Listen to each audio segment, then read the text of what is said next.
Makan kayak dulu ah. Nah, enak. Aduh, maaf Pak. Makan lagi aja kuenya, belum 5 menit.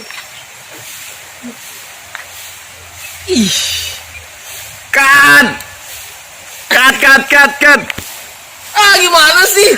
Cari sebut yang bener apa aja maaf. gini. Ya kan kirain masih bisa dimakan kuenya. Ganti. Oke. Makan kayak dulu ah. Nah, enak nih. Aduh, maaf Pak. Slow. Oh, baru 5 menit ini. Tapi kan itu udah kotor. Mana masih bersih juga. Itu udah kotor. Masa sih? Assalamualaikum warahmatullahi wabarakatuh. Berjumpa kembali dengan Pak Dika di mata pelajaran ilmu pengetahuan alam.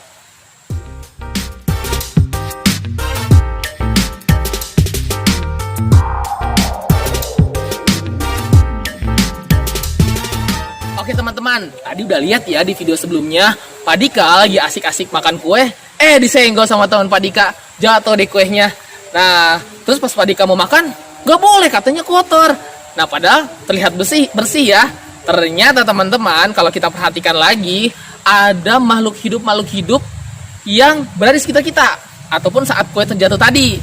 Nah, itu adalah makhluk hidup mikroskopis. Artinya makhluk hidup tersebut tidak kasat mata, perlu bantuan untuk bisa melihat mereka. Nah, inilah yang akan kita bahas pada materi mikroskop. Oke teman-teman, kali ini kita akan membahas bagian-bagian dari mikroskop ya. Bagi teman-teman yang punya di rumah, ya bisa langsung cek ya di rumah, atau yang belum atau yang nggak punya bisa perhatikan video berikut ini langsung ya. Yang pertama-tama kita akan bahas dari yang paling atas hingga paling bawah ya. Di mikroskop terdapat dua lensa teman-teman. Lensa paling atas itu biasa kita namakan dengan lensa okuler ya, yang Pak Dika buletin ini ya. Nah, ini asal katanya dari oculus, yaitu mata. Jadi lensa ini memang dekat dengan mata ya teman-teman. Ya, biasanya pembasarannya ada yang 10 kali, ada yang 5 kali, ada yang 12,5 kali. Nah, biasanya sih rata-rata 10 kali pembasarannya yang dipakai. Kemudian lensa kedua itu namanya lensa objektif teman-teman. Nah, ini ya yang Pak Dika buletin, itu ada 3 juga tergantung dari pembesarannya. Kenapa dikatakan lensa objektif? Karena lensa ini dekat sekali dengan objek ya, makanya disebut dengan objektif. Kemudian setelahnya ada tabung teman-teman ya, ada tabung. Nah, ini namanya tabung penghubung antara lensa okuler dengan lensa objektif. Nah, kemudian di bawahnya lagi ada yang disebut dengan revolver. Ya, revolver ini berfungsi untuk mengatur lensa objektif mana yang akan kita gunakan. Ya. Kemudian di bawahnya lagi ada, ini gampang yang besar banget, yaitu meja preparat. Ya, ini yang bentuknya kotak, ini namanya meja preparat. Berfungsi untuk meletakkan. Preparat itu artinya bahan yang akan kita teliti. Nah, itu namanya di meja preparat. Oke, tadi kau hilangin dulu buletannya. Nah, di meja preparat juga ada namanya penjepit.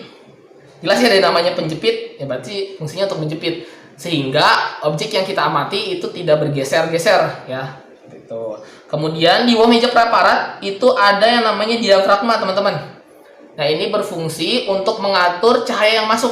Nah, karena Pak Dika menunjukkan kepada teman-teman mikroskop dari mikroskop cahaya, maka pentingnya diafragma ini untuk mengatur cahaya yang masuk.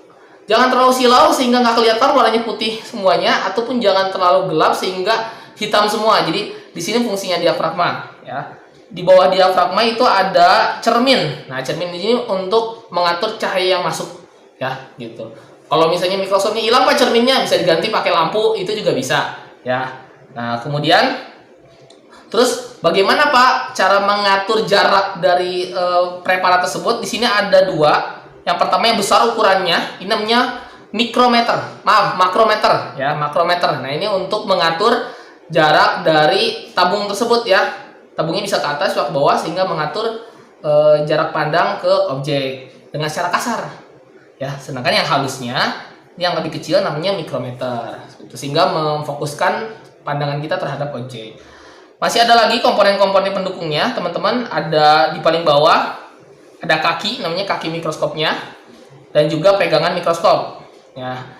Kenapa ini penting? Kenapa ini dikatakan pendukung? Karena ini juga penting juga ya teman-teman, walaupun sifatnya pendukung, tapi ini penting karena cara membawa mikroskop tuh ada di sini. Nggak bisa teman-teman bawa pegang di lensa objektifnya gitu ya, atau pegang di mejanya, nggak bisa. Tapi teman-teman perlu memegang, tata caranya memegang pegangan mikroskop dan tangan kirinya memegang kaki mikroskop. Nah, itulah dari komponen-komponen mikroskop ya. Jadi nanti teman-teman bisa paham nih sebelum menggunakan mikroskop nanti suatu saat nanti, seperti itu. Nah, untuk lebih jelasnya seperti ini gambarnya ya teman-teman. Oke, ada banyak komponennya, tapi Pak Dika yakin teman-teman pasti paham. Itu saja dari Pak Dika. Semoga teman-teman memahami bagaimana konsep ataupun alat-alat dari mikroskop. Terima kasih banyak. Oke teman-teman, itulah pembahasan kita mengenai komponen-komponen dari mikroskop. Ternyata banyak banget ya komponennya. Nah, dari komponen-komponen mikroskop tersebut, sekarang kita bisa tahu nih, banyak sekali makhluk hidup di sekitar kita yang sangat kecil dan tak kasat mata. Bisa berbentuk makro, mikro, bahkan nano sekalipun, sehingga kita perlu bantuan alat tersebut untuk bisa melihat wujud dan bentuk mereka.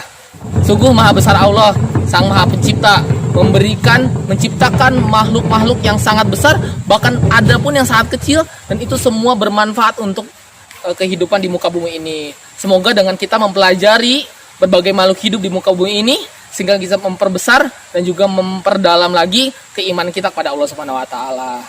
Cukup sekian dari Pak Dika, kita lanjut lagi di pembahasan selanjutnya. Terima kasih banyak. Wassalamualaikum warahmatullahi wabarakatuh.